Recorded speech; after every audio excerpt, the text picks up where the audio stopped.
వందనాలండి అందరు కూడా. ఇక్కడ రావడం చాలా ఆనందంగా ఉంది నాకు.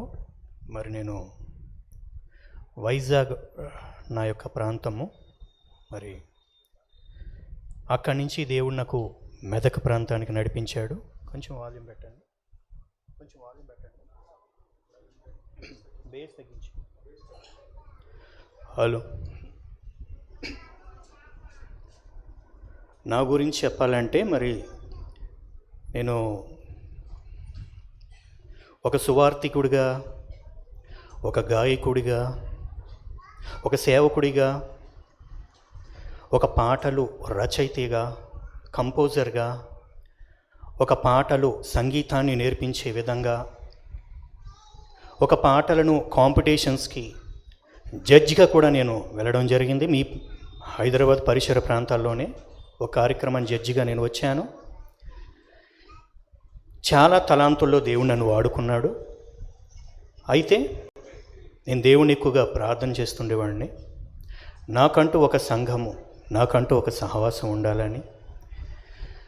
అంతవరకు నేను ఆన్లైన్లో గూగుల్ మీట్ యాప్ ద్వారా చాలామందికి నేను దేవుని వాక్యాన్ని అందిస్తుండేవాడిని గత 5 సంవత్సరాల నుంచి. మరి ఈరోజు మరి మెర్సీని వివాహం చేసుకోవడం ద్వారా దేవుడు మరి ఒక సంఘాన్ని ఇచ్చాడు. అందును బట్టి దేవునికి వందనాలు తెలియజేస్తున్నాను. అలాగే మరి ఈరోజు మొట్టమొదటి ప్రసంగం మా చర్చిలో కూడా ఇంకా చెప్పలేదు నేను. బహుశా మరి సుదర్శన్ పాస్టర్ గారు ఇక్కడ ఇన్వైట్ చేసి మరి లోగోస్ గాస్పల్ చర్చ్ వారి మరి ఆహ్వానం మేరకు మరి నేను వచ్చి ఉన్నాను. కనుక ఈరోజు మంచి ప్రసంగం విందాం. నా పాటలు కనుక ఏవైనా కనుక మీరు కావాలంటే యూట్యూబ్లోని విజయ్ శాంసన్ అని కొట్టగానే మీకు నా పాటలు లభిస్తాయి. ప్రొటెక్షన్ ఆఫ్ సోల్స్ అనేటువంటి యూట్యూబ్ ఛానల్ నాకు ఉంది. మీరు సబ్స్క్రైబ్ చేసుకొని నా పాటలు వినొచ్చు. ఎందుకంటే గాయకుడిగా పాట పాడాలి, కానీ టైం లేదు. కనుక దేవుని వాక్యాన్ని ముందు మనం విత్తుదాం. చిన్న ప్రేయర్ చేసుకొని ప్రారంభించుకుందాం. పరిశుద్ధుడు అయినటువంటి మహాకన తండ్రి, మీ పరిశుద్ధ నామాను వందనాలు దేవా. ఈ ఆదివార కాల సమయాన్న తండ్రి మరి మీ పిల్లలందరితో కలిపి తండ్రి మీ వాక్యాన్ని విత్తుచుండగా తండ్రి వారి యొక్క జీవితంలో ఫలింపలాగున దీవించమని కోరుకుంటున్నాము. అలాగే దేవా, చెబుతున్న నాకు మీ ఆత్మను దయచేయమని కోరుకుంటున్నాను. విత్తినటువంటి వాక్యము అందరి హృదయాల్లో ఫలింపజేయులాగున, అనేక హృదయాలు సంతోషపడులాగున తండ్రి వచ్చిన బిడ్డలందరినీ దీవించండి దేవా. మీ వాక్యం యొక్క శక్తి ఎంత విలువైనదో తెలుసుకునేలాగున ఈ ప్రార్థన మా ప్రభు రక్షకుడైన యేసునామని అడిగి వేడుకుంటున్నాం తండ్రి, ఆమేన్. ఈ మైక్ అవుతుందా?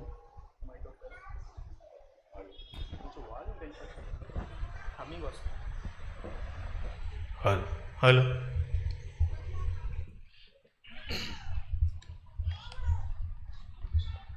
ఓకేనండి. ఇంకా కొంచెం వాల్యూమ్ పెంచాలి. ఇది ప్రియమైన దేవుని పిల్లారా, మీ అందరిని చూస్తుంటే నాకు చాలా ఆనందంగా ఉంది. దేవుని సన్నిధికి వచ్చి ఎంతమంది ఆనందంగా ఉన్నారు? చాలా సంతోషం. దేవుని సన్నిధిలో నిత్యమైనటువంటి ఆనందం ఉంటుంది.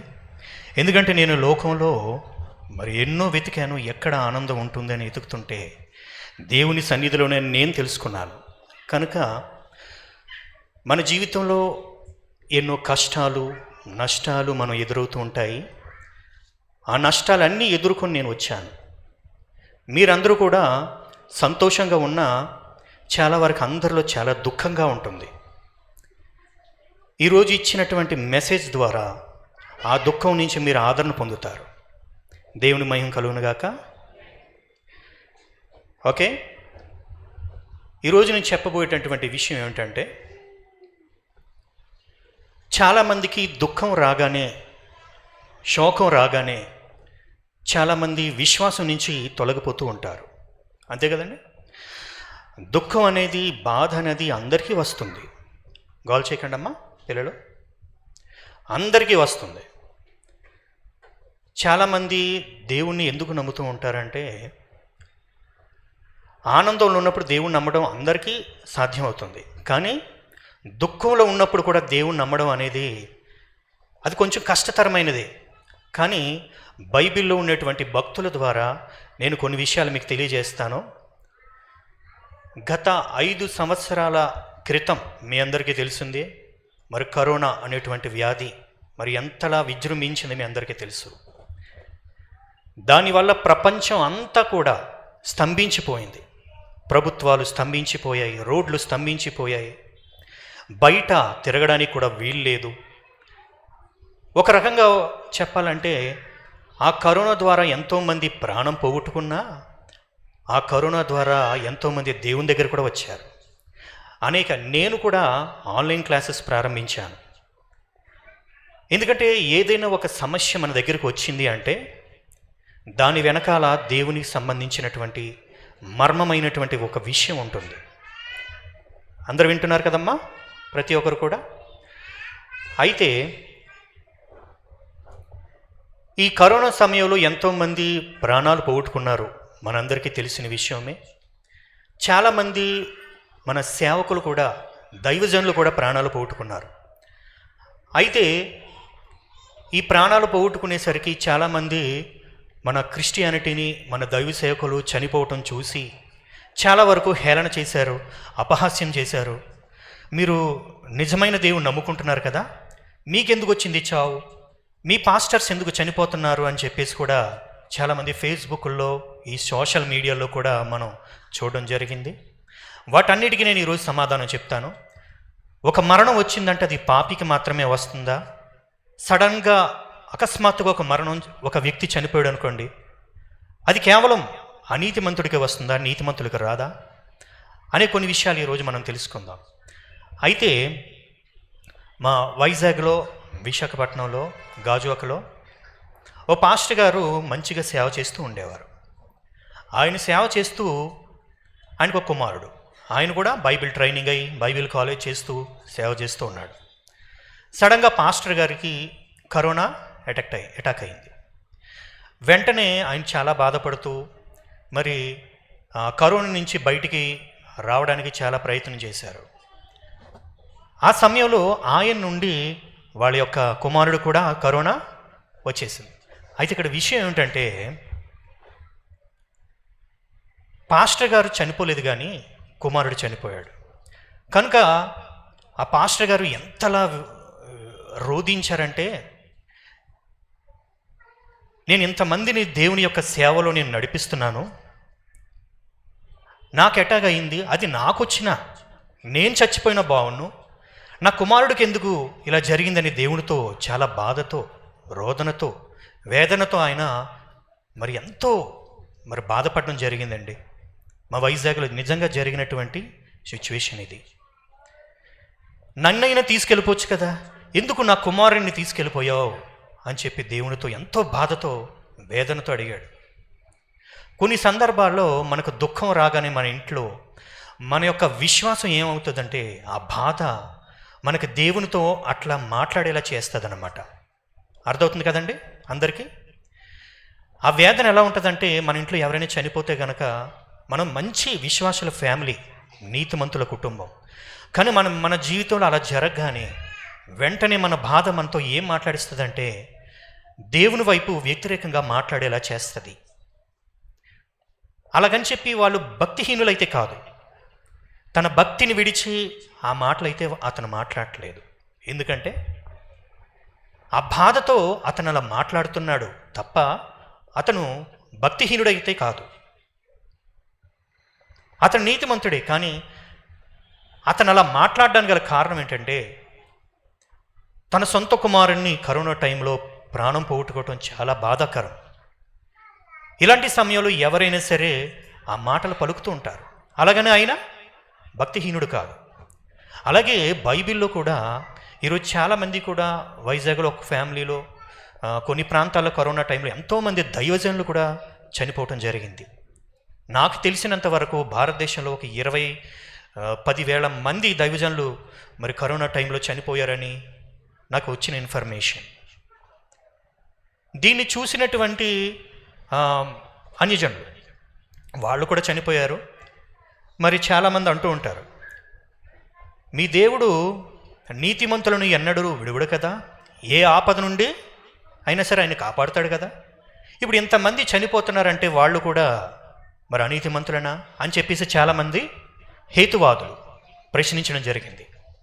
అయితే దానికి సమాధానం మనలో ఎవరిలో ఒక్కరిలో కూడా లేదు. ఎందుకంటే మనం పూర్తిగా దేవుని యొక్క జ్ఞానాన్ని, మనస్సును చదవాలి. ఈరోజు ఏ ఒక్కరైనా సరే మనందరం ఎదుటి వారికి సమాధానం చెప్పాలంటే మనం దేవుని గురించి తెలుసుకోవాలి. దేవునిలో లోతైనటువంటి విషయాలను మనం తెలుసుకోవాలి. అప్పుడే మనం ఎవరికైనా సరే సమాధానం చెప్పగలం. వారు అడిగినటువంటి పాయింట్ను మనం క్యాచ్ చేసుకొని, చాలామంది నిజమే కదా, దేవుడు నీతిమంతులను ఆపదలో నుంచి ప్రతి ఒక్కరిని విడిపిస్తాడు కదా, మరి ఎందుకు ఇలా జరిగింది? అనీతిమంతులు చనిపోయారంటే ఓకే, కానీ నీతిమంతులు కూడా చనిపోవటం ఏంటి అని చాలామంది కూడా ప్రశ్నించారు. ఈ ప్రశ్నకి సమాధానం కొంతమంది చెప్పలేక చాలామంది విశ్వాసం నుంచి తొలగిపోయారు. ఇక దేవుడే లేడనటువంటి ఆలోచనగా వాళ్ళందరూ కూడా వెళ్ళిపోయారు. కనుక ప్రియమైన దేవుని పిల్లలారా, దేవుని మనస్సును, ఈరోజు మీరు అందరూ ఆరాధనకు వచ్చారంటే దేవుని గురించి తెలుసుకోవాలి, దేవుని మనస్సును తెలుసుకోవాలి. అయ్యగారు స్ట్రిక్ట్గా ఉన్నారంటే కారణం ఏంటి తెలుసండి? మీ మీద ప్రేమతో. ఎందుకంటే నేను కూడా స్ట్రిక్ట్గానే ఉంటా ఆన్లైన్ క్లాసెస్. ఎందుకు తెలుసండి? దేవుని మనస్సును తెలుసుకున్న వారు ఎప్పుడు కూడా స్ట్రిక్ట్గా ఉంటారు. ఎందుకంటే మనం లోకంలో చదివేటటువంటి విద్య విషయంలోనే ఒక మాస్టర్ గారు ఒక పాఠం కనుక మనకు వినకపోతే కనుక ఎగ్జామ్లో అదే పాఠం మీకు పరీక్షగా వచ్చిందనుకోండి, అప్పుడు మన సంగతి ఏంటి? ఆ రోజు ఎందుకు మనం పాఠం వినలేదు? ఆ పాఠం వింటేనే కదా మనం సబ్జెక్టు రాసి పాస్ అయ్యి. అలాగే ఈ లోక సంబంధమైనటువంటి 60-50 సంవత్సరాల విషయంలోనే మనం ఇంత స్ట్రిక్ట్గా ఉంటే పరలోకంలో తరతరాలుగా నివసించేటటువంటి ఆ రాజ్యంలోకి వెళ్ళాలంటే ఇక్కడ స్ట్రిక్ట్గా ఉండద్దా? చాలా స్ట్రిక్ట్గా ఉండాలి. ఎందుకంటే అది మామూలు జీవితం కాదు, ఎల్లకాలం దేవునితో ఉండే జీవితం. కనుక దేవుని గురించి అయినటువంటి లోతైన విషయాలను మనం తెలుసుకుంటే ఎవరికైనా మనం సమాధానం చెప్పగలం. బైబిల్లో కూడా మరి కొన్ని సందర్భాలు ఉన్నాయి. అవి చెప్పే ముందు ఒక ఉదాహరణ చెప్తాను. ఈ కరోనా టైంలోనే కావచ్చు, ఇంకా వేరే విషయాల్లో కావచ్చు, చాలామంది కుటుంబంలో మరి విషాద ఛాయలు అనుకున్నాయి. చాలామంది కుటుంబాల్లో మరి ఇలాంటి మరణాలు, ఇలాంటి వేదనలు వచ్చేసరికి దేవుడి నుంచి తొలగిపోయేటటువంటి మరి అవిశ్వాసం వచ్చేసింది. ఒక కుటుంబంలో చిన్నపిల్లలు, తల్లి తండ్రి చనిపోయారు కరోనాలో, పిల్లలు అనాథలైపోయారు. అప్పుడు ఒక్కసారిగా అక్కడ ఉన్న వాళ్ళు అందరూ కూడా దేవుడి దగ్గరికి వచ్చి, దేవుడా ఎందుకు ఇంత అన్యాయం చేశావు? తల్లినైనా ఉంచచ్చు కదా, తండ్రినైనా ఉంచచ్చు కదా, ఎందుకు పిల్లలను వదిలేసి వాళ్ళిద్దరిని తీసుకెళ్ళిపోయావు? అప్పుడు మనకు ఎలా అనిపిస్తుంది? దేవుడు ఇంత అన్యాయం చేశాడేంటి, కనీసం ఒక్కరిని తీసుకువెళ్ళినా పర్వాలేదు అని చెప్పి ఆలోచన మనకు వస్తుందా లేదా? వస్తుంది. ఇలాంటి సందర్భాలు మన జీవితాల్లో కాదు, బైబిల్లో ఉండే భక్తుల విషయంలో కూడా జరిగింది. నేను చెప్పాను కదండి, వైజాగ్లో ఒక పాస్టర్ గారి కుమారుడు ఎలా అయితే మరి చనిపోయాడో, ఆ తండ్రి నన్ను చంపేయచ్చు కదా దేవా, నేను చచ్చిపోయినా పర్వాలేదు, నా కుమారుని ఎందుకు వెళ్ళిపోయావు అని చెప్పేసి బాధపడ్డాడు. ఇదే సందర్భం బైబిల్ గ్రంథంలో కూడా ఉంది. ఇదే సందర్భం బైబిల్ గ్రంథంలో ఉంది. ఆయన ఎవరో తెలుసా? దావీదు గారు మహారాజు. ఆయన మరి తన అల్లారు ముద్దుగా పెంచుకున్నటువంటి కుమారుడు ఒక యుద్ధంలో చనిపోతే అబ్షాలోము ఆయన ఎలా రోధించాడు తెలుసా? ఒకసారి ఆ వచనాన్ని మనం చూద్దాం. 2 సామ్యూయేలు గ్రంథము 18వ అధ్యాయం 33. అలాగని దావీదు గారు భక్తిహీనుడైపోయాడా మాట్లాడినారని కాదు కదా. ఎవరైనా గట్టిగా చదవగలరు? 2 సామ్యూయేలు గ్రంథము 18వ అధ్యాయం 33. అప్పుడు రాజు బహు కలతపడి గుమ్మమునకు పైగా పోయి ఏడుస్తూ సంచరించుచు, నా కుమారుడు అబ్షాలోమా కేకలు వేస్తూ, అయ్యో నా కుమారుడా, నీకు బదులుగా నేను చనిపోయిన ఎడల ఎంత బాగుండు. చూసారండి, ఈయనెవరు? దేవునికి హృదయానుసారుడు. అంతేనా? దేవునికి హృదయానుసారుడు అంటే మామూలు అనుకుంటున్నారండి? ఎవరైనా అవ్వగలమా దేవునికి హృదయానుసారం? ఈయన ఎంత భక్తివంతుడో, ఎంత భక్తిపరుడో, కానీ ఒక్కసారిగా తన కొడుకు చనిపోగానే ఎలా ఏడుస్తున్నాడు. నన్ను తీసుకెళ్ళిపోయినా పర్లేదు కదా, నా కొడుకు బదులు నన్నైనా తీసుకెళ్ళిపోవచ్చు కదా. సేమ్ వైజాగ్లో పాస్టర్ గారు ఎలా అయితే ఏడ్చారో సేమ్ అదేవిధంగా ఈయన కూడా బాధపడడం జరిగింది, చాలా వేదన పడడం జరిగింది. చూసారా? అలాగని దావీదు గారు భక్తిహీనుడైపోయారా? ఆ బాధ ఆయనతో అలా మాట్లాడిస్తుంది. ఇంకొక సందర్భం చూద్దాం బైబిల్లో. నయోము గారి సందర్భం చూద్దాం. రూతు గ్రంథంలో ఉన్నటువంటి నయోమి గారు కూడా తన కొడుకులు భర్త కూడా చనిపోయారు. చనిపోగానే ఆమె కూడా దేవునితో ఏం మాట్లాడింది తెలుసా? 1వ అధ్యాయం 20-21 వచనాలు రూతు గ్రంథం. ఆమె ఏమంటుందండి? సర్వశక్తుడు నాకు చాలా దుఃఖం కలుగజేశాడు. దేవుడే కదా. అంటే మన భాషలో ఒక రకంగా చెప్పాలంటే నాకు అన్యాయం చేశావు, అంతేనా? ఓకే. తర్వాత ఏముంది? గనుక నన్ను నయోమి అనక ఆమె అంటుంది. ఈరోజు చాలా మనం బాగా గమనించినట్లయితే మనకు ఏదైనా నష్టాలు జరుగుతున్నాయి అనుకోండి, మనం ఏమనుకుంటాం? మనల్ని మనం తిట్టుకుంటూ ఉంటాం. నేను నష్టజాతకుడు, నేను దురదృష్టవంతుణ్ణి అని చెప్పి అనుకుంటామా? సేమ్ అండి. ఈరోజు మనం కొత్తగా ఏదో అనుకోవట్లేదు. బైబిల్లో ఆల్రెడీ భక్తులు ఆ విధంగా వారికి వచ్చినటువంటి శ్రమలు బట్టి వారు కూడా బాధపడిన సందర్భాలు ఇవి. ఆమె అంటుంది నయోమి అంటే అర్థం ఏంటంట? మధురము అంటే తీపి. తీపికి వ్యతిరేకం ఏంటండి? చేదు. అంటే నన్ను తీపి అనకండి, చేదు అనండి అంటుంది. అంటే ఏమంటుంది? నేను నష్టజాతకురాలు, దురదృష్టవంతురాలని. ఎందుకు తెలుసా? దేవుడు నా పిల్లలను, నా భర్తను తీసుకువెళ్ళిపోయాడు. సర్వశక్తుడు నాకు దుఃఖం కలిగించాడు. కనుక నేను అలా దుఃఖం కలిగించగానే నేను దురదృష్టవంతురాలని అని చెప్పేసి బాధపడుతుంది. 21 కూడా చదవండమ్మా. నేను సమృద్ధి గలదాననే అంటే దేవుని సన్నిధిని ప్రతిసారి నేను వస్తున్నాను, ఆయన నమ్ముకుంటున్నాను, మొక్కుబళ్ళు చెల్లిస్తున్నాను. కానీ దేవుడు నాకేం చేశాడు? అది ఆమె ఏడుపు అక్కడ చూడండి. యెహోవా నన్ను రిక్తురాలిగా అంటే ఏం లేకుండా చేశాడు. నేను ఆయన దగ్గరగా సమృద్ధిగా వెళ్ళాను, నన్ను ఏం లేకుండా చేశాడు. తర్వాత మీరు నన్ను నయోమి అని పిలవనేలా? మీరు అసలు నన్ను నయోమి అని పిలవకండి. ఏమంటే నా మీద విరుద్ధముగా సాక్ష్యం పలికెను. అదిగో చూసారా, దేవుడి మీద ఎలా చెబుతుంది నయోమి?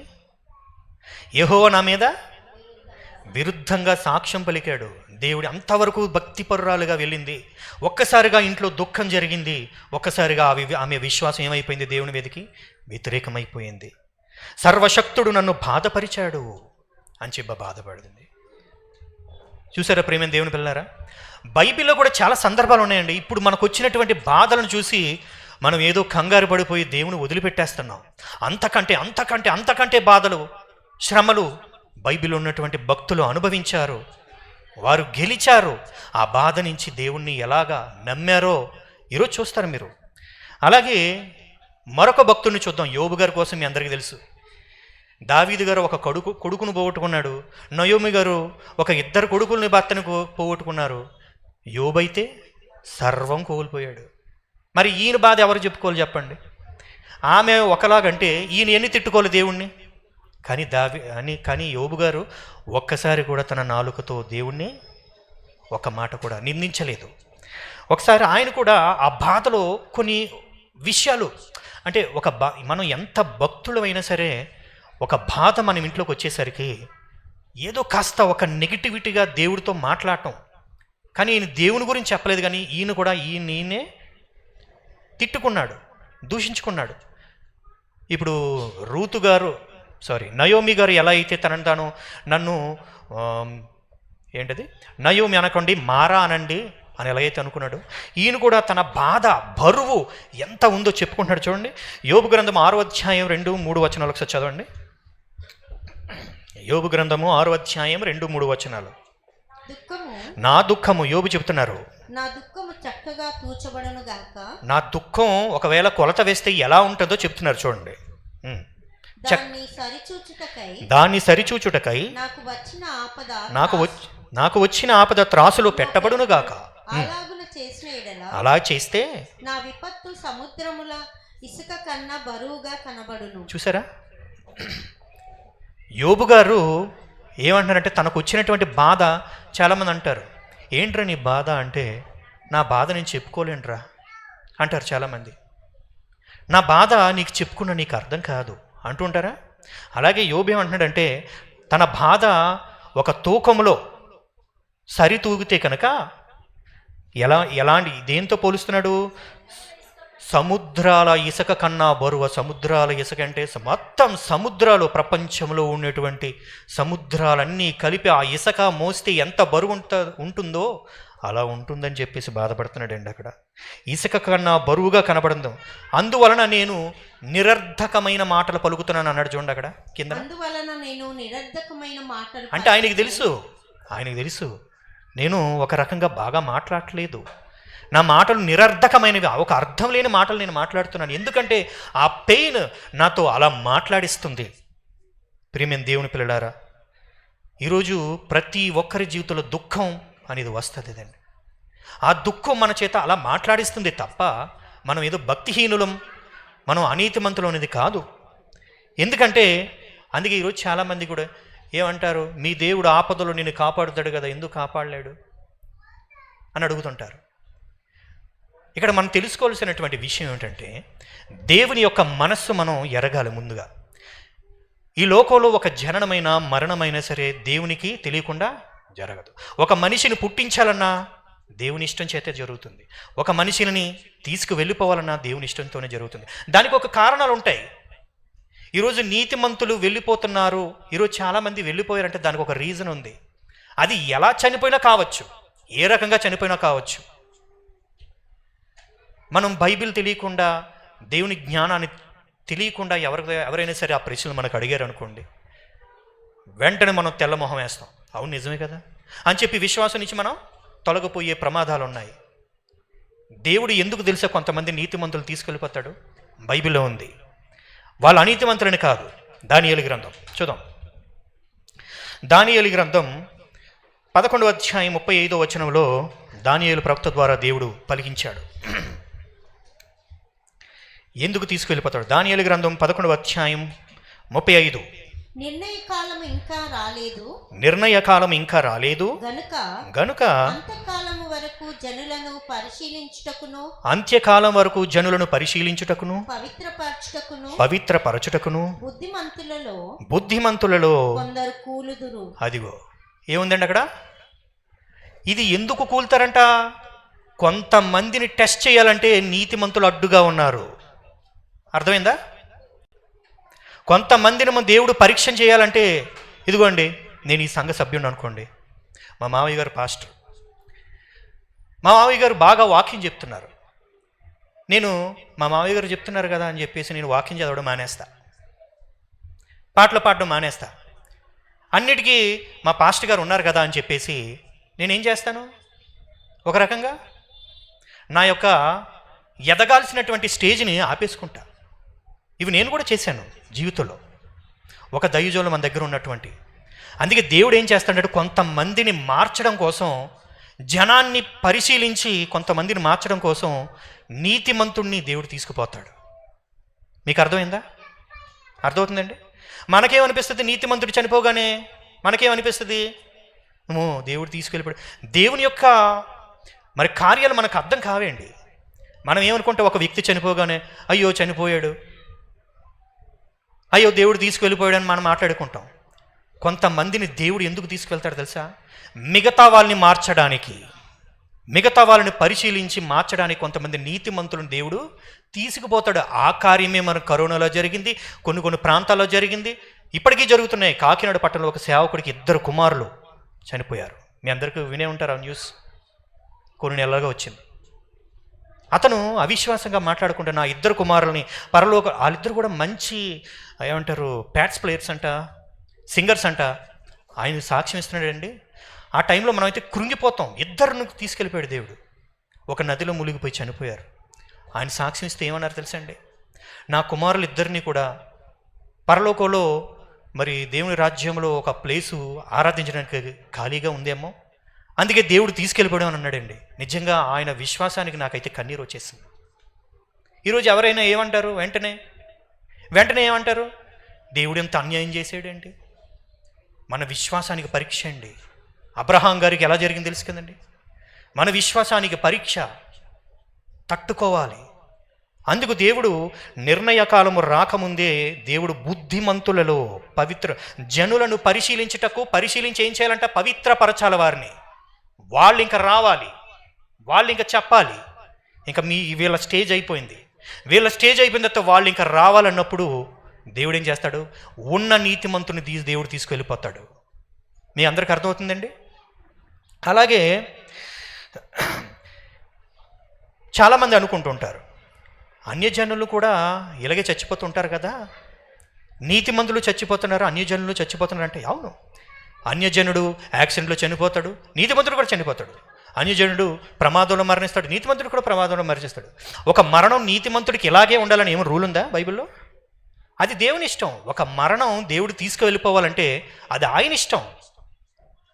ఒక జననం, ఒక పుట్టుక, మనందరం పలానా, ఇప్పుడు నేను ఉన్నానండి విశాఖపట్నంలో పుట్టాను, మీరందరూ హైదరాబాదు, మెదక్కు, పలు ప్రాంతాల్లో పుట్టారు. ఇది ఎవరు నిర్ణయించారు? దేవుడే కదండి. నేనేమైనా అనుకున్నానా అక్కడ పుట్టాలని? నేను ఇలాగ అనుకున్నానా? నేనేం చెప్పానా దేవుడితో, నా దేవా నన్ను ఇలా పుట్టించని? అంతా దేవుడే కదండి. నేను ఇండియన్గా పుట్టాలని నేను అనుకున్నానా? దేవుడే కదండి. అది ఆయన ఇష్టమే అండి. కీర్తన గ్రంథం 103లో ఉంటుంది.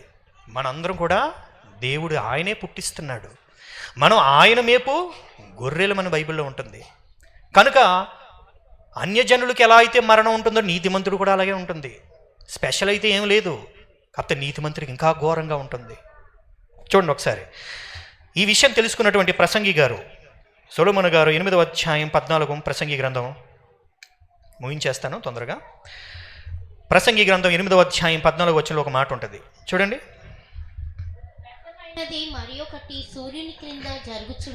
వ్యర్థమైనది మరి ఒకటి సూర్యుని కింద జరుగుచున్నది, అదేమనగా భక్తిహీనులకు జరిగినట్లుగా. ఆ పాయింట్ నోట్ చేయండి. భక్తిహీనులకు జరిగినట్లుగా నీతిమంతులలో కొందరికి జరుగుచున్నది. అదిగో, ఈ విషయాలు మనకు తెలియదు. భక్తిహీనులకు జరుగుచున్నట్టుగా నీతిమంతులో కొందరికి జరుగుచున్నది. చూసారా ప్రియమైన దేవుని పిల్లలారా, దేవుడికి ఈ భూమండలం అంతా కూడా పవిత్రం కావాలి. మన ఇష్టానుసారంగా బ్రతకడానికి మనం భూమి మీదకి రావలేదు. ఆయన ఈ భూమిని పవిత్రపరచడానికి మన కుటుంబంలో నుంచి ఒక వ్యక్తిని తీసుకుపోవచ్చు, పక్కింట్లో నుంచి ఒక వ్యక్తిని తీసుకెళ్ళిపోవచ్చు. ఆ తీసుకెళ్ళడానికి గల కారణం ఏమిటంటే కొంతమందిని దేవుడు మార్చడానికి. మారుతారండి. ఈరోజు కరోనా రాగానే ఎంతమంది చర్చిలకు వచ్చారు? చర్చికి రాని వారు కూడా చాలామంది దేవుని సన్నిధికి వచ్చారు తెలుసండి. నాకు తెలిసిన వాళ్ళు కూడా చాలామంది మారారు. ఇవి మనకు అర్థం కావు. దేవుడు ఆలోచనలు, ఆయన యొక్క కార్యాలు మనకు అర్థం కావు. ఏంటి ఇలా జరిగిందని ఫస్ట్లో మనం ఇలాగే అనుకుంటాం, మొదట్లో మనకి ఇలాగే అనిపిస్తూ ఉంటుంది. కానీ ముందుకు వెళ్ళే కొద్దీ దేవుని కార్యాలు అర్థం అవుతుంటాయి. అలాగే యెహెజ్కేలు గారు తెలుసు కదండి బైబిల్లో మీ అందరికీ. యెహెజ్కేలు గారి జీవితంలో కూడా ఇజ్రాయేలు ప్రజలు, మరి ఆ కాలంలో యెహెజ్కేలు గారు ప్రవక్త, ఆయన కూడా దేవుడు ఏం చేశాడు తెలుసండి, కొంతమందిని మార్చడానికి తన భార్యను తీసుకెళ్ళిపోయాడు. తెలుసా మీకు యెహెజ్కేలు గారికి? చూద్దాం ఒకసారి 24వ అధ్యాయం 16-17 వచనం. యెహెజ్కేలు గ్రంథం 24వ అధ్యాయం 16-17 వచనాలు. నరపుత్రుడా, నీ కన్నుల కింపైన దానిని నీ యొద్ద నుండి ఒక్క దెబ్బతో తీసివేయబోచున్నాను. ఒక్క దెబ్బతో నీ కన్నుల కింపైందంటే ఎవరనుకుంటే కిందన చదివితే ఆయన భార్య. ముందుగానే దేవుడు చెప్తాడు. ఎవరో అన్యజనుడు కుటుంబం నుంచి తీసుకెళ్ళిపోతున్నాడా? తన భక్తుడు జీవితంలో విషాదం పెడుతున్నాడు దేవుడు. చూసారా? బాగా గమనించండి అమ్మా. ఒక్క దెబ్బతో తీసివేయబోచున్నాను, నీవు ఏడవద్దు అంటున్నాడు. నీతిమంతుడు చనిపోతే సంతోషంగా ఉండాలండి. బాధ ఉంటుంది. వాళ్ళు ఎక్కడికి వెళ్తున్నారు? దేవుని సన్నిధిలోకి వెళ్తున్నారు. నేను కూడా నా తల్లిని కోల్పోయాను 3 సంవత్సరాల క్రితం. చాలా దుఃఖంలో ఉన్నాను నేను కూడా. కానీ దేవుని వాక్యం నన్ను ఆదరించింది. అలాగే మా మావయ్య గారు కూడా, మోయేజ్ గారు కూడా దేవుని సన్నిధి చేరుకున్నారు. ఆయన వెళ్ళిపోవడంతో దేవుడు నాకు ఇచ్చాడు ఈ స్థానం. చూసారా? ఇవన్నీ దేవుని కార్యాలు ఎలా ఉంటాయి మనకు అర్థం కావు. మనకి ఎలా ఉంటాయి? దేవుడు ఏదో అన్యాయం మరణం వస్తే దేవుడు అన్యాయం చేసినట్టు, జననం వస్తే దేవుడు బహుమానం ఇచ్చినట్టు కాదండి. మీ అందరూ తెలుసా, ఒకని జన్మదినము కంటే మేలు దేనికి పెట్టాడు? జన్మదినానిక. మనమేమో హ్యాపీ బర్త్డే, సంతోషం. దేనికి? జననానికి. దేవుడు అంటున్నాడు మరణానికి మేలు అంటున్నాడు. అసలు దేవుని యొక్క ఆలోచనలకి మనిషి యొక్క ఆలోచనలకి ఎంత తేడా ఉందో చూసారా? అందుకే దేవుడు అంటుంటాడు కొన్ని సందర్భాలు, మీ తలంపులు నా తలంపులు వంటివి కావు. ఆకాశానికి భూమికి ఉన్నంత డిస్టెన్స్ ఉందంట. చూసారా? మనం దేవుని యొక్క ఆలోచనలో మనం ఏదైనా ఒక కార్యాన్ని కానీ ఒక విషయాన్ని కానీ చూడాలి తప్ప మన సొంత ఆలోచనలోకి వెళ్ళిపోతే గనక మనం చాలా బాధపడాల్సి వస్తుంది. అలాగే దేవుడు ఏం చేస్తాడంటే, ఇర్మియా గారు మీకు తెలుసు విలాప వాక్యములు. విలాపం అంటే ఏంటండి? ఏడవటం కదా. నాకు ఇన్నాళ్ళు తెలిసేది కాదు విలాప వాక్యాలు అంటే. అలా చదువుతుంటే నాకు తెలిసింది. విలాపం అంటే దుఃఖం, ఏడుపు వాక్యాలు అంటే అవి ఒక రకం చెప్పాలంటే. అంతేనా? ఇది ఎవరు రాశారు? ఇర్మియా గారు. ఇర్మియా గారు రాస్తూ ఏమంటారు? ఇదంతా ప్రతి భక్తుడు ఏం మాట్లాడుతున్నాడో ఒక సిచ్యువేషన్ జరిగేటప్పుడు మనందరం గమనించాలి, పరిశీలన చేయాలి. ఎప్పుడు కూడా ఒక విషయం జరిగిందంటే తొందరపడి మనం దేవుడి మీద నోరు జారేయకూడదు. ఓకేనండి? విలాప వాక్యములు 3వ అధ్యాయం 33. ఎందుకు దేవుడు ఇలా పెడుతున్నాడు? మనం పెట్టింది ఏదైనా సరే మనం ఓర్చుకుంటేనే దేవుడు పెడతాడు, లేకపోతే పెట్టాడు. చదవండి. హృదయపూర్వకంగా నరులకు ఆయన విచారమునైనను బాధనైనను కలగజేయుడు. చూసారా? ఇర్మియా గారు విలాప వాక్యాలు అంటే విలాపించడం, ఏడవటం, ఏడ్చే వాక్యాల్లో ఆయన ఏం చెప్తున్నాడు? హృదయపూర్వకంగా దేవుడు ఏదో మనలో బాధ పెట్టేలా. కొంతమంది అంటూ ఉంటారు, దేవుడు మనతో గేమ్స్ ఆడుతున్నాడు రా అంటారు. నిజమేనా? దేవుడు కాదండి గేమ్స్, మనమే దేవుడితో గేమ్స్ ఆడుతున్నాం ఒక రకంగా చెప్పాలంటే. దేవుడు మనల్ని సరి చేస్తున్నాడు, కష్టపెడుతున్నాడు. మనకు దుఃఖం ఉండాలి. దుఃఖం ఉంటేనే కొన్ని విషయాలు మనం నేర్చుకుంటాం. నా జీవితంలో కూడా నేను ఎన్నో దుఃఖాలను ఎదుర్కొని ఈరోజు ఈ స్టేజ్కి వచ్చాను. ఏదో ఇక్కడికి రాలేదండి నేను. చాలా అవమానాలు, నిందలు, దుఃఖాలు, మరణాలు ఇవన్నీ ఫేస్ చేసే నేను ఇక్కడికి వచ్చాను. మీరందరూ కూడా చాలా బాధలు పడి వచ్చారు. ఆ బాధ మనకి ఏం చేసింది? ఈరోజు నేను ఒక పాస్టర్గా, ఒక సంఘ నాయకుడిగా ఈరోజు మీ దగ్గరికి వచ్చానంటే నా యొక్క జీవితం చాలా వేదనకరమైంది. అందుకే అంటున్నాడు, దేవుడు ఎవరిని కూడా కావాలని బాధ పెట్టాలని అనుకోడు. దేవుడు ఎందుకు తెలుసా బాధ పెట్టాలనుకున్నాడు? తన యొక్క సేవ కొరకు రావాలంటే దేవుడు అనేకమైనటువంటి పద్ధతులను ఎంచుకుంటాడండి. అందులో దుఃఖం ఉండొచ్చు, సంతోషం ఉండొచ్చు, అందులో మరణాలు ఉండొచ్చు, ఏవైనా ఉండొచ్చు.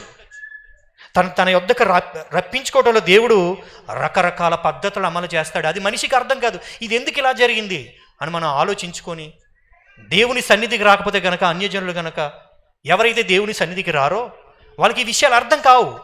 ఒక విషయం జరిగిందనుకోండి, వెంటనే దేవుడిని నిందించేసి దేవుడి దగ్గర నుంచి వెంటనే దూరం అయ్యే ప్రమాదం ఉంటుంది. కనుక ఇవి మనకి ముందుకు అప్పుడే అర్థం కాదు. ఒకసారి చూడండి, ప్రసంగి గ్రంథం 3వ అధ్యాయం 10వ వచనం. ప్రతి వచనాన్ని నేను చూపిస్తున్నాను దేవుడి కోసం, దేవుని మనసు ఎలా ఉంటుందో ఇలాంటి కార్యక్రమాల్లో. 3వ అధ్యాయం 10వ వచనంలో ఒకసారి చదవండి అమ్మా. నరులు అభ్యాసం పొందాలని దేవుడు వారికి పెట్టి ఉన్న కష్టానుభవమును నేను చూచి తిని. చూసారా? నరులు అభ్యాసము పొందాలంటే దేవుడు ఏం చేస్తున్నాడంట? కష్టాన్ని పెడుతున్నాడా? ఈ కష్టాన్ని నేను చూశాను అంటున్నాడు. ఎవరు? సొలొమోను. అభ్యాసం ఏ విషయంలో? మనందరం కూడా పవిత్రతలోకి రావాలి, మనందరం కూడా క్రీస్తు స్వరూపంలోకి రావాలంటే మనకు కష్టం అనేది దేవుడు పెట్టాలి. అండ్ ఈరోజు మీ అందరూ ఎంతో జాబులు చేస్తూ ఉంటారు, మంచి మంచి ఉద్యోగాలు చేస్తున్నారు, చదువుతున్నారు. మీకు కష్టం లేదు అందులో? ఈరోజు చాలామంది పోలీస్ ట్రైనింగ్, ఆర్మీ ట్రైనింగ్ వెళ్తుంటారు కదండి. ఎలా పరిగెట్టిస్తారు? అంతేనా? ఎండలో పరిగెత్తాలి. అవి కష్టం కాదా? ఈజీగా వచ్చేస్తుందా? వ్రాతపూర్వకమైన పరీక్ష రాసేసి వెళ్ళిపోతావా ఉద్యోగానికి? ప్రాక్టికల్ కూడా ఉండాలి కదా, అది కష్టమే కదా, పరిగెత్తాలి కదా, మెడికల్ టెస్ట్ చేయించాలి, అన్నీ చేయాలి. అవన్నీ నువ్వు పాస్ అయితేనే ఇగో నువ్వు ఈ ఆర్మీ జాబ్, ఈ పోలీస్ జాబ్లు నువ్వు అర్హుడివి. మరి ఈ భూలోక సంబంధమైనటువంటి విషయాల్లో మనుష్యులు అంత కఠినంగా వ్యవహరిస్తే పరలోకానికి వెళ్తే అంత ఈజీగా అనుకుంటున్నారండి? పరలోకానికి వెళ్ళాలంటే కష్టం వద్దా? అభ్యాసం వద్దా? మనం నేర్చుకోవద్దా? ఈరోజు దేవుని సేవకులు ఈరోజు అవి నేర్పాలండి. ఈరోజు చాలామంది కూడా బుజ్జగించే ప్రసంగాలు చేస్తున్నారు. గద్దించాలి, ఇదిగో ఇది నేర్చుకో అని చెప్పేసి నేర్పించాలి. ఈరోజు అలా ఉండట్లేదు, బుజ్జగిచ్చేస్తున్నారు, పడుకోబెట్టేస్తున్నారు. నేను కొంచెం బుజ్జగించే ప్రసంగం చెప్తే కనుక మీరు అందరూ పడుకుని పోతారు. ఒక జోలపాట పాడాను ఒక పడుకుని పోతారు. అంతేనండి. మనకి ఎగ్జామ్స్ అయిపోతుంది, దగ్గరకు పిల్లలు మనం ఏం చేస్తాం? వెంటనే రండి బుక్ తీయండి, చదవండి అంటావా లేదా? పర్లేదు, నీకు ఇష్టం వచ్చినప్పుడు చదువు అంటావా? అప్పుడు వాడు ఏమవుతాడు? ఎగ్జామ్లో ఫెయిల్ అయిపోతాడు. మన ప్రభువు రాకడ దగ్గరకు వచ్చేస్తున్నాయి, సూచనలు కనబడుతున్నాయి, కరోనా వచ్చేసింది, భూకంపాలు వస్తున్నాయి, సునామీలు వస్తున్నాయి, ఇంకా మనకి మారు మనసు లేదు. అందుకే దేవుడు ఏం చేస్తున్నాడు తెలుసు? కొంతమంది నీతిమంతులను తీసుకువెళ్ళిపోతున్నాడు. ఒక నీతిమంతుడు చనిపోతే చాలా ప్రమాదం అండి ఈ భూమండలానికి, తెలుసా? ఒక దైవజనుడు వెళ్ళిపోయాడంటే చాలా ప్రమాదం. ఈ ప్రపంచం ఇంత క్షేమంగా వెళ్తుందంటే దైవజనుల బట్టి. దైవజనులు తన సేవించేటువంటి దేవుని పిల్లలు ఉన్నారు కనుక ఈ ప్రపంచం సాఫీగా వెళ్తుంది. దానిని బట్టి మిగతా వాళ్ళందరూ సేఫ్గా ఉన్నారు. నా కష్టం, నా జీవితంతో ఎవరూ బతకట్లేదు ఇక్కడ. దైవజనుడు ప్రార్థన, దేవుని సేవకులు ఆర్తనాదం ఎంతోమందిని రక్షిస్తుంది. ఈ కరోనా టైంలో ఎంతమంది సేవకులు ఏడ్చి ప్రార్థన చేశారండి. అంతకుముందు ఎవరి చర్చిలు వాళ్ళే ఉండేవారు, కానీ సేవకులు అందరూ ఏకమైపోయారు. చూసారా? దేవుని కార్యం జరిగింది కదా. అందరూ ఏక మనసు గలవారే ఉండాలన్నాడు, అది జరిగింది. అందరూ ఏక ప్రార్థన చేయాలన్నారు, అది జరిగింది. ఎంతోమంది మారు మనసు చెందారు, అది జరిగింది. మనకేం ఈ కరోనా ఎప్పుడు పోతుందో, ఎప్పుడు ఉద్యోగంకి వెళ్ళాలో, ఎప్పుడు అన్నం తినాలో, ఇలా ఆలోచించుకుంటూ ఉంటాం. ఇవి మనకు అర్థం కాదండి. ఈ కార్యాలు తెలియక మనం ఏం మాట్లాడుతుంటాం? ఏదేదో నోటుకు వచ్చేసి మాట్లాడుతుంటాం. ఒకసారి చూస్తారా ఒక వాక్యం? ఇవి దేవుని యొక్క కార్యాలు మనిషికి అర్థం కావు. మానవుడు ఎంత ఇది ఎతికినా ఎందుకు ఇలా జరిగింది అనేటువంటి విషయం మనకు తెలియాలంటే మనకు అర్థం కాదు అని బైబిలే చెప్పేస్తుంది. ప్రసంగి గ్రంథము 3వ అధ్యాయం 11వ వచనం చూడండి, దేవుని కార్యాలు ఎలా ఉంటాయి. 3వ అధ్యాయం, ఓకేనమ్మా, 3వ అధ్యాయం 10, 11. నరులు అభ్యాసం పొందవలెనని దేవుడు వారికి పెట్టి ఉన్న కష్టానుభవమును నేను చూచితిని.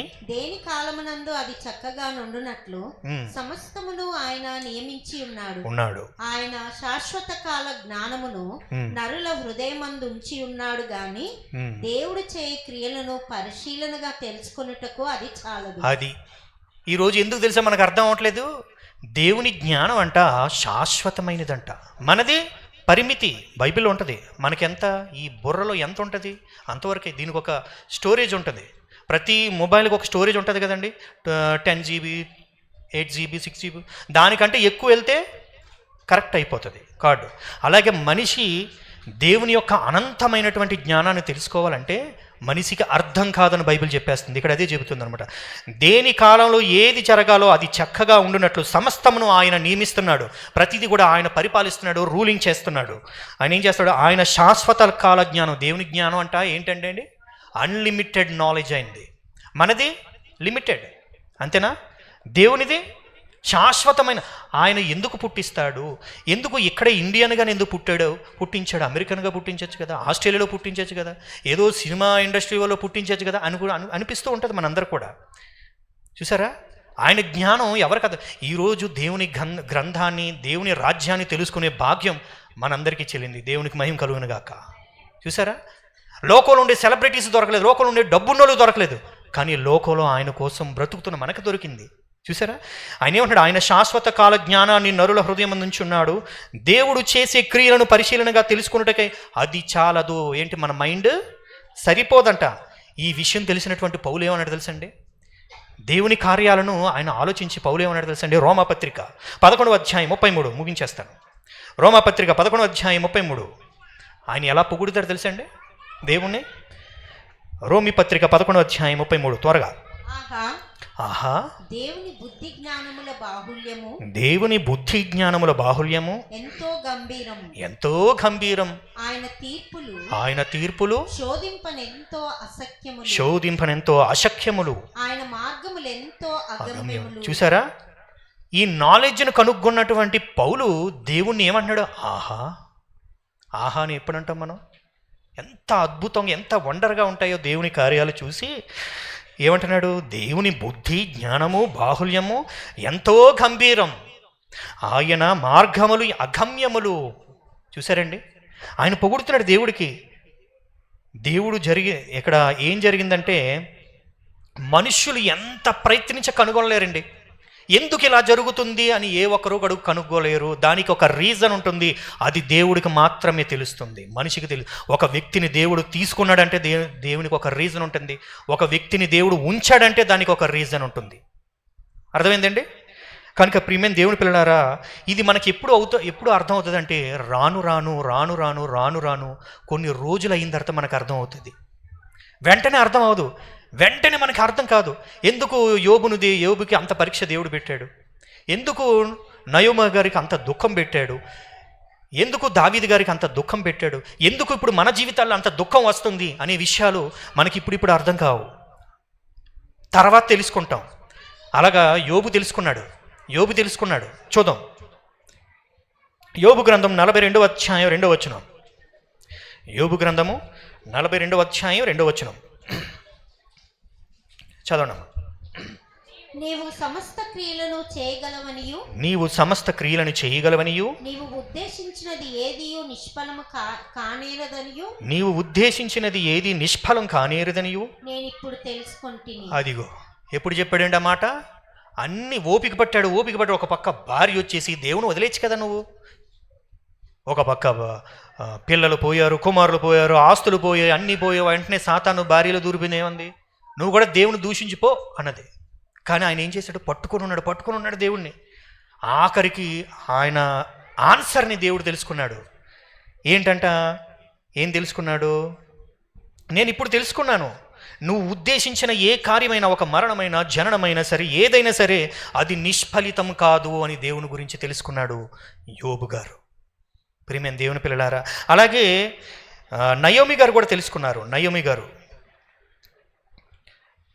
రూతు గ్రంథం 4వ అధ్యాయం 14, 15, 16. రూతు గ్రంథం 4వ అధ్యాయం 14, 15, 16. అప్పుడు స్త్రీలు ఈ దినమున నీకు బంధువుడు లేకుండా చేయని యెహోవా స్తుతి నొందును గాక. అదిగో, అసలు నీకు బంధువులే లేకుండా దేవుడు చేయలేదు. కొంతమంది వ్యక్తులను తీసుకెళ్ళిపోయినా దేవుడు దానికి రెట్టింపిస్తాడు. యోబుకి ఎలాగిచ్చాడు? ఇందాక 42:12లో యోబుకు మొదట ఎంతైతే ఆశీర్వాదం ఉందో దానికి రెండంతలుగా ఎక్కువగా దేవుడు ఇచ్చాడు. చూసారు, దేవుని మహిమ కలుగును గాక. నిజంగా మన జీవితాల్లో కూడా దేవుడు అదే చేస్తాడు. నయోమి గారి జీవితంలో కూడా దేవుడు అదే చేశాడండి. ఈరోజు మనం ఏదైనా ఒక విషాదం మన జీవితంలో జరిగిందంటే దానికి కారణం ఉంది, అది దేవునికి మాత్రమే తెలుసు. మనం తొందరపడి దేవుని ఏదో అనేయడం, విశ్వాసం నుంచి బయటికి వెళ్ళిపోవటం, ఇవన్నీ కూడా చేయకూడదు. ప్రియమైన దేవుని బిడ్డలారా, నయోమి గారికి తెలుసుకున్నారు, ఒక బిడ్డని దేవుడు ఇచ్చాడు తన రూతుకు కోడలి ద్వారా, తనకు తోడుగా ఇచ్చాడు. దేవుడిస్తాడు, మనం ఇప్పుడు కోల్పోవచ్చు, తర్వాత నా జీవితంలో కూడా నేను అన్నీ కోల్పోయాను, దేవుడు ఇప్పుడు నాకు సంఘాన్ని ఇచ్చాడు. చూసారా, అన్నీ ఇస్తాడు. ఎదురు చూడాలి, నిరీక్షించాలి. తొందరపడి దేవుడిని ఏదో ఒకటి అనేయకూడదు. మనం ఏమండి, ఏదో ఒకటి అనేయకూడదు. మనం ఇలాంటి సమయంలో మనం ఏం చేయాలి తెలుసండి?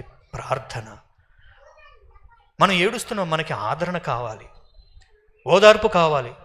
మిగతా సహోదరులు అందరూ కూడా కలిసి ఆదరించాలి. ఈరోజు చర్చికి వస్తున్న వాళ్ళందరూ కూడా మనందరం ఏమవుతాం? సహోదరి మనలో ఒకరు బాధపడితే మనం ఒకరిని ఓదార్చాలి, దేవుని వైపు విశ్వాసం కలిగించాలి. అందుకే పౌలు గారు అంటూ ఉంటారు ఒక దగ్గర, 2వ కొరింథీయులకు రాసిన పత్రిక 1వ అధ్యాయం 4వ వచనం. దేవుడు ప్రతి ఒక్కరికి ఆదరణ ఇస్తాడండి, ధైర్యం అవ్వాలి. చదవనమ్మా. 2వ కొరింథీ, దేవుడు మమ్మును ఏ ఆదరణతో ఆదరిస్తున్నాడో చూసారా? ఆ ఆదరణతో ఎట్టి శ్రమలలో ఉన్నవారినైనను ఆదరించుటకు శక్తి గలవారు మగునట్లు ఆయన మా శ్రమ అంతటిలో మమ్మును ఆదరించుచున్నాడు. దేవుని మహిమ కలుగును గాక. చూసారా, మనకి ఎంత దుఃఖం కలిగిందో దేవుడు అంతకు రెట్టింపు సంతోషం మనకి ఇవ్వబోతున్నాడు మన జీవితంలో. కానీ మనం ఎదురు చూడాల్సింది ఏంటంటే నిరీక్షణ, విశ్వాసం నుంచి సడలిపోకూడదు. దుఃఖం వచ్చిన వెంటనే దేవుని వదిలేయకూడదు. ఇది ఒక పరీక్ష. ఎందుకు ఒక మరణం జరుగుతుందో అది మనం చెప్పలేం. ఒక నీతిమంతుని దేవుడు ఎందుకు తీసుకెళ్ళిపోయాడు, ఒక అనీతిమంతుడు ఎందుకు చనిపోయాడు, ఒక చిన్న బిడ్డ ఎందుకు చనిపోయింది అని చెప్పేసి మనం దేవుని వదిలేసేటటువంటి దుష్ట హృదయాన్ని మనం కలిగి ఉండకూడదు. ఒక నయోమికి దేవుడు ఎలా ఇచ్చాడు, ఒక యోబుకి ఎలా ఇచ్చాడో ఇవన్నీ మనం జ్ఞాపకం చేసుకుంటే కనుక మనం దేవుడు మనకి రెట్టింపు ఆశీర్వాదం ఇవ్వబోతున్నాడు. కనుక ప్రియమైన దేవుని పిల్లలారా, దుఃఖంలో కూడా మన యొక్క విశ్వాసం సడలకూడదు. దుఃఖంలో కూడా దేవుని స్తుతించాలి. యోబు స్తుతించాడు, పౌలు స్తుతించాడు, భక్తులందరూ స్తుతించారు. మనం కూడా దేవుని స్తుతించాలి. సంతోషంగా ఉన్నప్పుడు మాత్రమే కాదు, దుఃఖంలో కూడా దేవుణ్ణి స్తుతించాలి. అది మన జీవితంలో ఎలాంటి ఇన్సిడెంట్ జరిగినా సరే మనందరం కూడా దేవుని ఎడల విశ్వాసం సడలిపోకూడదు, గట్టిగా పట్టుకోవాలి. దాన్ని చేపడితే గనక వీళ్ళకి ఎంత ఆశీర్వాదం ఇచ్చాడో దానికి రెట్టింపు ఆశీర్వాదం మనకిస్తాడు. పరలోక రాజ్యమే మనకు దేవుడు ఇవ్వబోతున్నాడండి. అక్కడ ఏడుపు ఉండవు, దుఃఖం ఉండదు, బాధ ఉండదు. ఆ రాజ్యానికి వెళ్ళాలంటే ఇక్కడ కొంతకాలం మనం బాధ అనుభవించాలి. ఆ బాధ కొంచెం బైబిల్లో భక్తులు ఏమన్నారు సార్, చులకన శ్రమ, చులకంగా టేక్ ఇట్ ఈజీగా తీసుకున్నారు వాళ్ళు. ఈరోజు దేవుడి కోసం చచ్చిపోదామంటే చాలా టేక్ ఇట్ ఈజీగా తీసుకున్నారు. ఈరోజు దేవుడి కోసం ఎవరైనా సరే హింస పెడితే భయపడిపోతున్నారు. భయపడకండి. షడ్రక్, మేషక్, దానియేలు, మెషక్, అబేద్నెగోలు ఎలా దేవుడు మమ్మల్ని రక్షించినా రక్షించకపోయినా దేవుడు యందు విశ్వాసం ఎలా పెట్టారండి? వాళ్ళు వదలలేదు, ఎదిరించేశారు, ప్రాణాన్ని సైతం ఇచ్చేశారు పక్కకి దేవుడి కోసం. అలా ఉండాలండి క్రైస్తవుడు అంటే. అందుకే ఈ సంఘాలన్నీ కూడా ప్రతి ఆదివారం జరుగుతున్నాయంటే ఆ పరలోక రాజ్యానికి తీసుకువెళ్ళడానికే దేవుని పిల్లలారా. ఆయన రాజ్యానికి తీసుకువెళ్ళడానికే సేవకులు బాధపడుతున్నారు, దుఃఖపడుతున్నారు, ఏడుస్తున్నారు. మీరేదో అనేస్తున్నారు అనుకుని ఫీల్ అయిపోకండి. స్కూల్లో టీచర్ ఏమనంటే మీరు బాధపడతారా? ఎందుకు? మనం మంచి మార్కులతో పాస్ అవ్వాలి. మన పరలోక రాజ్యంలో పాస్ అవ్వాలంటే మాలాంటి దేవుని సేవకులు మేము అన్నీ వదులుకునండి. నేను పాడే పాటలకి సినిమా ఇండస్ట్రీ నన్ను పిలిచింది, నేను వెళ్ళే. ఎందుకు తెలుసా? నా దేవుని ప్రజలను దేవుని దగ్గర తీసుకువెళ్ళాలని. లోకంలో పాడితే ఎంతో డబ్బు, అన్నీ పరపతి, సెలబ్రిటీ అన్నీ వచ్చేస్తాయి. నేను వదిలేసుకున్నాను. దేవుని సేవకులు అందరూ కూడా అలాగే చేశారు. ఎందుకు తెలుసండి? ఆయన రాజ్యానికి మిమ్మల్ని అందరం తీసుకువెళ్ళడానికి. కనుక ప్రియమైన దేవుని పిల్లారా, మనకు దుఃఖం వచ్చినా సరే మనం దేవుని గట్టిగా పట్టుకుందాం. ఎంతోమందిని పిలుద్దాం దేవుని కోసం. ప్రతి ఒక్కరి సంఘానికి పిలుద్దాం. సంఘంలోకి వస్తేనే ఇలాంటి పాఠశాలకి వెళ్తేనే మనకి పాఠాలు చెబుతాయి. దేవుని యొక్క పాఠశాలకి వెళ్తేనే దేవుని యొక్క పరలోక రాజ్యానికి వెళ్ళడానికి పాఠాలు చెబుతారు. కనుక ప్రియమైన దేవుని పిల్లారా, కళ్ళు మూసుకుందాం, చిన్న ప్రార్థన చేద్దాం. మహాపరిశుద్ధుడు అయినటువంటి మా పరలోకపు తండ్రి, మీ పరిశుద్ధ నామానికి వందనాలు. తండ్రి, సంతోషం వచ్చినప్పుడు మాత్రమే కాదు, దుఃఖములో కూడా మిమ్మల్ని ఏ విధంగా మేము ఉండాలో, ఏ విధంగా మేము అనుసరించాలో, ఏ విధంగా మీ మీద ఆధారపడాలనేటువంటి వచనాలు చూపించి మీ పిల్లలందరినీ తండ్రి హెచ్చరించా. తండ్రి, మా అందరి జీవితంలో ఎన్నో ఆటంకాలు, ఇబ్బందులు జరుగుతూ ఉంటాయి. కనుక తండ్రి, వాటన్నిటిలో బలమైనటువంటి విశ్వాసాన్ని మాకు దయచేయండి. నడిపిస్తున్నటువంటి అయ్యగారిని కూడా మీ రాజ్యానికి ఎంతోమందిని తీసుకువెళ్తున్నారు. కనుక అయ్యగారిని జ్ఞాపకం చేసుకోండి, సంఘ బిడ్డలను జ్ఞాపకం చేసుకోండి, పెద్దలను జ్ఞాపకం చేసుకోండి. తండ్రి, మీ రాజ్యం కొరకు ఎంతో ప్రయాసపడుతున్నారు. మీ పిల్లలందరూ అర్థం చేసుకునేలాగున, సేవకులను అర్థం చేసుకునేలాగున తండ్రి వారికి మనస్సును దయచేయమని కోరుకుంటున్నాం. మీరు అక్కడ దగ్గరగా ఉంది, మేము సిద్ధపడాలి. ఇంకా మేము మొదటి పాఠాలను నేర్చుకుంటూ ఉన్నాము తండ్రి. మాకు గట్టిగా బోధించేవాళ్ళు లేరు, మమ్మల్ని సిద్ధపరిచేవారు లేరు.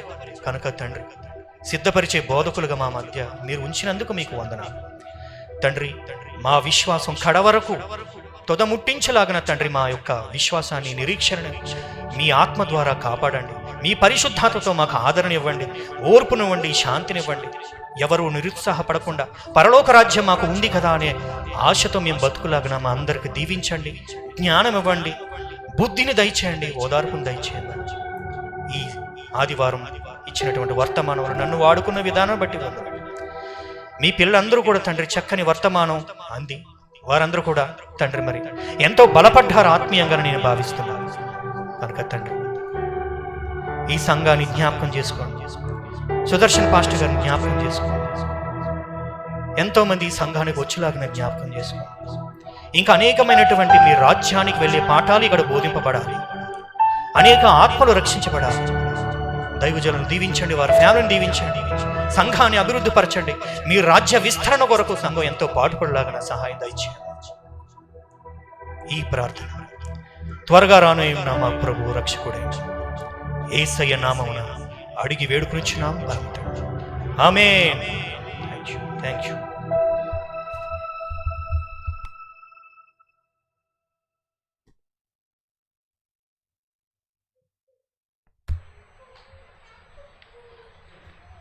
దేవుని ఉన్నతమైన నామమునకు స్తుతి, మహిమ, ఘనత, ప్రభావాలు కలుగునుగాక. దైవ సందేశమును బట్టి ప్రభువును స్తుతిస్తూ సందేశకులకు మనందరి పక్షాన కృతజ్ఞతలను తెలియచేస్తున్నాం. దైవ దీవెన, దైవ ఆశీర్వాదం తన దీన కుమారునికి రాగల దినాల్లో దేవుడు ప్రసాదిస్తూ ఇంకా బలీయమైన తన పరిచర్య వాడుకోవాలని కోరుకుంటూ దేవునికి కృతజ్ఞతలు చెల్లిస్తున్నాం. దేవుడు వారిని దీవించి ఆశీర్వదించునుగాక. అందరము లేచి నిలబడదాము. ప్రభువు నేర్పిన ప్రార్థన దీవెనతో ఆరాధన ముగించుకుందాం. అందరూ లేచి నిలబడ. పిల్లలు వెళ్ళొద్దు. మెట్లు బ్లాక్ చేయకూడదు. కాపరులు దిగేంత వరకు పిల్లలు మెట్లు ఎవరు దిగకూడదు. అందరం లేచి నిలబడదాము.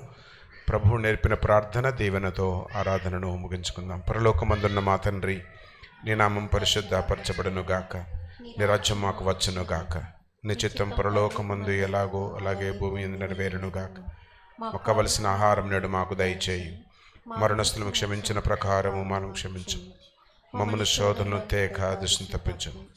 ఎందుకంటే రాజ్యము, బలము, మహిమ నిరంతరము నీవెన్నవి